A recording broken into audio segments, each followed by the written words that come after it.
Sir rise అనే survey వచ్చింది కొత్తగా. సో ఈ సర్వే ఎందుకు వచ్చింది అండ్ దీంట్లో ఎవరు గెలిచే అవకాశం ఉంది? రైజ్ అని ఒక సర్వే వచ్చింది. ఇది ఒక అతిపెద్ద సర్వే అని వాళ్ళు చెప్పుకుంటున్నారు. ఎందుకంటే 34 రోజులు వాళ్ళు సర్వే చేశారు. దాదాపు 662 మంది స్టాఫ్ దీని మీద పనిచేశారు. 3,82,576 మందితో కలిసారు, వీళ్ళు ఇంటరాక్ట్ అయ్యారు. దాదాపు 175 నియోజకవర్గాల్లో చేశారు. ఇది ఎప్పుడు జరిగింది అనే దానికి డేట్ ఇవ్వలేదు, కానీ చంద్రబాబు అరెస్టు తర్వాత మేము ఈ అలయన్స్ అనౌన్స్ అయినాక, అంటే జనసేన తెలుగుదేశం కూటమి అనౌన్స్ అయినాక మేము ఈ సర్వే చేస్తామని చెప్పారు. సో అంటే దాని అర్థమైందంటే బీజేపీ కలవక ముందు ఈ సర్వే చేసినట్టుగా మనకు అర్థమవుతుంది. స్పెసిఫిక్ డేట్ ఇవ్వలేదు కాబట్టి. సో బీజేపీ కలవక ముందు ఉన్న పరిస్థితిని ఈ సర్వే అర్థం పట్టినట్టుగా మనం తెలుస్తుంది. వీళ్ళు ఒక ఎర్రర్ కూడా చాలా తక్కువ ఉంది. 0.5 నుంచి 1% కూడా ఎర్రర్ రేట్ లేదు. ఇది ర్యాండమ్గా చేసాము. అట్లాగే శాంపుల్ సెలక్షన్, సెలెక్టివ్ శాంపులింగ్ అంటారు. సెలెక్టివ్ శాంపులింగ్, ఈ 2 పద్ధతుల్లో ఈ సర్వే చేసాం. అంటే ర్యాండమ్గా వెళ్ళడం, సెలెక్టివ్గా అంటే రైతు కూలీలు కావచ్చు, విమెన్ కావచ్చు, అట్లా డిఫరెంట్ సెక్షన్స్ని సెలెక్ట్ చేసుకొని ఆ సెక్షన్స్లోకి వెళ్ళి శాంపుల్ తీసుకొని సర్వే చేయడం అనమాట. దీని తర్వాత దీని అనాలిసిస్ కూడా సెపాలజిస్టులు, ఎక్స్పర్ట్లు కూర్చొని సెపాలజిస్టులు మొత్తం అనలైజ్ చేశారు డేటాని. ఇది వివిధ రంగాలను కూడా కవర్ చేసాము. అర్బను, సెమీ అర్బను, రూరలు, తర్వాత అగ్రికల్చరల్ లేబరు, అగ్రికల్చర్ పీపుల్, వ్యవసాయదారులు, తర్వాత ఉమెన్లో కూడా డిఫరెంట్ సెక్షన్లు, డ్వాక్రా సెక్షన్లు, అట్లాగే బిజినెస్ పీపుల్, ఎంప్లాయర్సు, ఇట్లాంటివి. అట్లాగే అంశాల వారీగా కూడా, అంటే జగన్ వచ్చిన తర్వాత వెల్ఫేర్ స్కీమ్స్ ఎలా ఉన్నాయి, తర్వాత ఎలక్ట్రిసిటీ బిల్లు కావచ్చు, వాటర్ కావచ్చు, అంటే వివిధ అమ్యూనిటీస్ అంటాం కదా, సివిల్ అమ్యూనిటీస్, సివిక్ కమ్యూనిటీస్, వాటి ఆధారంగా కూడా చేసాము. అట్లాగే నిత్యావసర వస్తువుల ధరలు కావచ్చు, అట్లాగే ల్యాండ్ యాక్ట్ కావచ్చు, ఇలాంటి అనేక అంశాల మీద మేము ప్రజల్ని రకరకాల విషయాలు అడిగాము అని చెప్పారు. సో ఈ సర్వే చెప్పే ప్రకారం ఏంటంటే కూటమికి 97 కంఫర్టబుల్గా వస్తాయి, వైసీపీకి 34 కంఫర్టబుల్గా వస్తాయి. బట్ 43 వాటిలో కీన్ కాంటెస్ట్ ఉంటుంది, అంటే హోరాహోరీ పోరాటం 43 వాటిలో ఉంటుంది అనేది చెప్పారు. ఓవరాల్గా తీసుకున్నప్పుడు 108 నుంచి 120 వరకు కూటమికి వస్తుంది. వైసీపీకి 41 నుంచి 54 వస్తాయి. ఇక అదర్స్ అంటే కాంగ్రెస్ అనుకోవచ్చు, లేదా ఎవరైనా ఇండిపెండెంట్ గెలవచ్చు. అదర్స్కి 1 సీట్ వచ్చే అవకాశం, 0 నుంచి 1 సీట్ వచ్చే అవకాశం ఉంది. అంటే ఇది చెప్పిన దాని ప్రకారం కంఫర్టబుల్గా కూటమి అధికారంలోకి వస్తుంది. ఎటువంటి ఇబ్బంది ఉండదు, ఎటువంటి టైట్ ఇది కూడా లేదు. క్లీన్గా మంచి మెజార్టీతో 108, 120 అంటే మంచి మెజార్టీతో రావాల్సింది.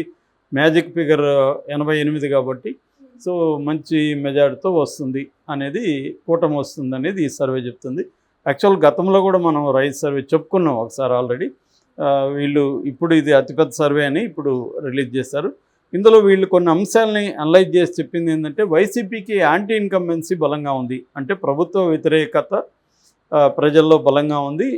ముఖ్యంగా ధరల పెరుగుదల, అంటే ద్రవ్యోల్బణం అంటాం. ద్రవ్యోల్బణం అంటే సింపుల్గా చెప్పాలంటే మన దగ్గర 100 రూపాయలకి సటన్ వస్తువులు వచ్చాయనుకో, ఇప్పుడు 150కి కానీ ఆ వస్తువులు రావు అనమాట. అంటే ఇంతకుముందు 100 రూపాయలు సరిపోయేది, ఇప్పుడు 150 కావాలి. సింపుల్గా నేను అందరికీ అర్థమయ్యేటికి చెప్తున్నా. దట్ ఈజ్ కాల్డ్ ద్రవ్యోల్బణం అంటాం. అంటే మన నిజ ఆదాయం అనేది పడిపోతుంది. ఆదాయం వస్తూ ఉంటుంది. 1000 రూపాయలు అంటే నెక్స్ట్ మంత్ కూడా 1000 రూపాయలు వస్తాయి, కానీ ఈ మంత్కి 1000 రూపాయలు వచ్చిన సరుకులు నెక్స్ట్ మంత్కి ఆ 1000 రూపాయలకి రావు. సో అప్పుడు 1500 ఎంతో ఖర్చు పెట్టాలి. సో ఆ లెక్కన మన ఆదాయం పడిపోయినట్టు లెక్క అనమాట. సో ఒక 500 పడిపోయినట్టు. సో దీన్ని ద్రవ్యోల్బణం అంటారు. ఆ ద్రవ్యోల్బణం పెరుగుతుంది, అది కూడా జగన్కి వ్యతిరేకత ఉంది. అట్లాగే పవర్ బిల్స్ చాలా ఎక్కువ వస్తున్నాయి. అట్లాగే అన్ఎంప్లాయ్మెంట్ ఉంది, ఎంప్లాయ్మెంట్ లేదు సరిగ్గా.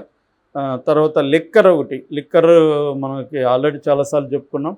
అక్కడ లిక్కర్ ఉన్నంత బ్యాడ్ ఇంకే ఏ రాష్ట్రంలో కూడా లేదు. సో ఆ లిక్కర్ ఒకటి. తర్వాత ఎస్సీ అండ్ రెడ్డి కమ్యూనిటీలు బలంగా 2019లో జగన్ వైపు నిలబడ్డారు. ఈసారి అది తగ్గుతుంది. అంటే రెడ్లు కూడా బలంగా, ఇంతకుముందు ఏంటంటే రెడ్లు గట్టిగా నిలబడి ఓట్లు వేసే వాళ్ళని ఆర్గనైజ్ చేసుకుని పోయి మొబిలైజ్ చేసి ఓట్లు వేయించడం, ఇవన్నీ కూడా రెడ్లు అక్కడ చూసుకున్నారు. ఈసారి రెడ్లు కూడా అసంతృప్తిగా ఉన్నారు. దానికి ప్రధాన కారణం ఏంటంటే వాళ్ళు చాలామంది కాంట్రాక్టులుగా ఉంటే ఆ బిల్లులు కానీ అవన్నీ జగన్ ఇవ్వట్లేదని వాళ్ళు చాలా ఇబ్బందులు పడుతున్నారని, పేరుకి మన రెడ్డి ఉన్నాడు కానీ సీఎం మనకేం మొరగలేదు అనేదే వాళ్ళు కూడా అసంతృప్తి ఉంది ఆ రకంగా. అట్లాగే ఎస్సీల్లో కూడా కొంత అసంతృప్తి వచ్చింది, పెరిగింది. ఈ చేత్తో ఇచ్చి ఈ చేత్తో తీసుకుంటున్నాడు అని, అంటే వాళ్ళు ఇచ్చేదానికంటే కూడా ఖర్చులు ఎక్కువ ఉన్నాయి. సో అది చెప్తున్నారు. అట్లాగే ఎస్టీలు మాత్రం ఇప్పటికి కూడా ప్రధానంగా జగన్తోనే ఉన్నారని చెప్పినారు. అట్లాగే అర్బన్ అండ్ సెమీ అర్బన్లో జగన్కి బాగా వ్యతిరేకత ఉంది. ఎందుకంటే వాళ్ళకి ఎక్కువ పథకాలు రావు, ప్లస్ వాళ్ళకి బర్డన్ పెరుగుతుంది. డీజిల్ పెట్రోల్ పెరిగింది. డీజిల్ పెట్రోల్ జగన్ పెంచకపోయినా కూడా ఉన్న ప్రభుత్వం మీద అసంతృప్తి యాడ్ అవుతుంది. అట్లాగే అగ్రికల్చర్ లేబర్ కావచ్చు, జనరల్గా ఉమెన్ కావచ్చు జగన్కి ప్రోగా ఉండారు.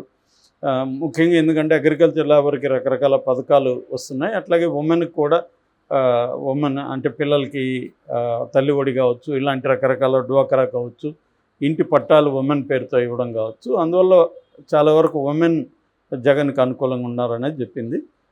ఇక టీడీపీకి వచ్చినప్పుడు టీడీపీకి బీసీలు ఇప్పటికి కూడా టీడీపీ ట్రెడిషనల్గా బీసీలు టీడీపీకి స్ట్రాంగ్ కమ్యూనిటీ. అలా టీడీపీకి వెనక బీసీలు ఉంటారు. అది రామారావు పీరియడ్ నుంచి కూడా వస్తున్న సంప్రదాయం. అయితే ఈసారి నిజానికి జగన్ ఒక సోషల్ ఇంజనీరింగ్ చేశాడు.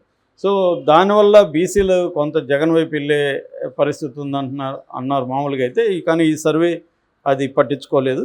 తర్వాత కూటమిని అంగీకరించారు అనేది. అట్లాగే వీళ్ళు చెప్పేది ఏంటంటే యూత్ అండ్ బిజినెస్ పీపుల్ కూడా కమ్యూనిటీస్ కూడా చంద్రబాబు అండ్ కూటమి వైపు ఉన్నాయనేది వీళ్ళు చెప్పేది. సో మనం ఈ సర్వేని ఏ స్థాయిలో నమ్మొచ్చు అనేది కానీ చూస్తే, ఒకటి వీళ్ళు బీజేపీ కలిసిన తర్వాత పరిస్థితులు ఏంటి, జగన్ సోషల్ ఇంజనీరింగ్ చేసిన తర్వాత పరిస్థితులు ఏంటి, అట్లాగే సిద్ధం మేమంతా సిద్ధం సభల తర్వాత పరిస్థితి ఏంటి, ఈ అంశాలను వీళ్ళు పరిగణలోకి తీసుకున్నట్టుగా కనిపించట్లేదు. అట్లాగే బీజేపీ ఈ మధ్య యాంటీ ముస్లిం స్టాండ్ తీసుకునేది, దానివల్ల వచ్చిన మార్పులు ఏంటి అవి కూడా వీళ్ళు పరిగణలోకి తీసుకున్నట్టు లేదు. అంటే ఈ సర్వే కొద్దిగా ఓల్డ్గా ఉందని మనకు అర్థమవుతుంది. మరి ఇప్పుడు కొంత మారిన ఈ పరిస్థితులు బీజేపీ కలవడం వల్ల ఈ కూటమికి కరెక్ట్గా మంచి జరిగిందా చెడ జరిగిందని తేల్చి చెప్పలేకపోతున్నారు. కొన్ని విషయాల్లో మంచి జరిగినట్టు అనిపించినా ఓవరాల్గా చూసినప్పుడు మైనారిటీసు ముఖ్యంగా ముస్లిమ్స్ దూరమయ్యే అవకాశం ఉంది. అట్లాగే సిద్ధం సభలు సక్సెస్ అయ్యాయి, మేమంతా సిద్ధం కూడా సభలు సక్సెస్ అయ్యి జగన్ ఈ సభలతో పెద్ద ఎత్తున జనాన్ని పోగు చేయగలిగారు. సో ఇటువంటి అంశాలు జగన్కి కూడా కొంత ఫెచ్చింగ్ అయినాయి. అట్లాగే ఈ సోషల్ ఇంజనీరింగ్ వల్ల ముఖ్యంగా బీసీలకి నెంబర్ ఆఫ్ సీట్స్ జగన్ ఎవరు ఇవ్వనని ఇచ్చాడు. ముఖ్యంగా అందులో బీసీలలో కూడా యాదవ కమ్యూనిటీ అతి పెద్దదనమాట. ఈ జగన్ కూడా అది గుర్తించి యాదవ కమ్యూనిటీకి ఎక్కువ ఇచ్చాడు. అట్లాగే వాలంటరీ ఇష్యూ ఒకటి ఈ మధ్య జరిగింది, పెన్షనర్స్ ఇది వాలంటీర్లు కూడా దాదాపు 70,000 మంది రాజీనామా చేసి జగన్ వైపు పనిచేస్తున్నారు. సో ఈ అంశాలని కూడా పరిగణలోకి తీసుకొని ఉంటే ఈ సర్వే మరింత సమగ్రంగా ఉండేది. ఏదేమైనా ఈ సర్వే ఖచ్చితంగా కూటమి అధికారంలోకి వస్తుందనేది కూటమికి ఆ రకంగా గుడ్ న్యూస్ అనేది చెప్పాలి. మరి ఈ సర్వే ఎంతవరకు వాస్తవం అనేది మనకి ఇంకా జూన్ 4న కానీ తెలియదు. ఏదేమైనా ఇప్పుడు రోజుకు ఒక సర్వే వస్తున్నది. మార్నింగే మనం ఏఎల్ఎన్ సర్వే అని ఒకటి చెప్పుకున్నాం, ఆ సర్వే ఏమో వైసీపీ వస్తుందని చెప్పింది. ఇప్పుడు జనరల్గా నాకు తెలిసి ఒక 30 సర్వేలు వచ్చి ఉంటాయి. అందులో ఆల్మోస్ట్ సగం అటు సగం ఇటు ఉన్నాయి. అందులో ఎక్కువ పెయిడ్ సర్వీసులు ఉన్నాయి, కొన్ని నేషనల్ సర్వేలు అలాంటి వాళ్ళు కూడా చేసిన ఉన్నాయి. మరి అవన్నీ ఎంత క్రెడిబుల్ అనేది చెప్పలేము. ఏ రాష్ట్రంలో లేనట్టుగా ఆంధ్రప్రదేశ్లో పక్కా విడిపోయినాయి, ఒక గీత గీసినట్టుగా ఇటు ఇటు విడిపోయినారు. సర్వేలు కూడా అట్లా విడిపోయినాయి. దీనికి ఒక ఆబ్జెక్టివ్ కండిషన్ కూడా ఏంటంటే ఒక టైట్ కండిషన్ అయితే ఉంది ఇటు కూటమికి ఇటు వైసీపీకి మధ్య. అంటే ఎవరు కూడా ధైర్యంగా మా వైపు స్వీప్ ఉందని చెప్పే పరిస్థితి అయితే లేదు. సో అందువల్ల ఆ ఎడ్జ్ ఎవరికి ఉందనేదే మాట్లాడాల్సిన పరిస్థితి ఉంది. ఎవరు కలిసినా కూడా టైట్గా ఉంది సార్, వైసీపీకి ఎడ్జ్ ఉందని వైసీపీ వాళ్ళు అంటారు, తెలుగుదేశానికి ఎడ్జ్ ఉందని వీళ్ళు అంటారు.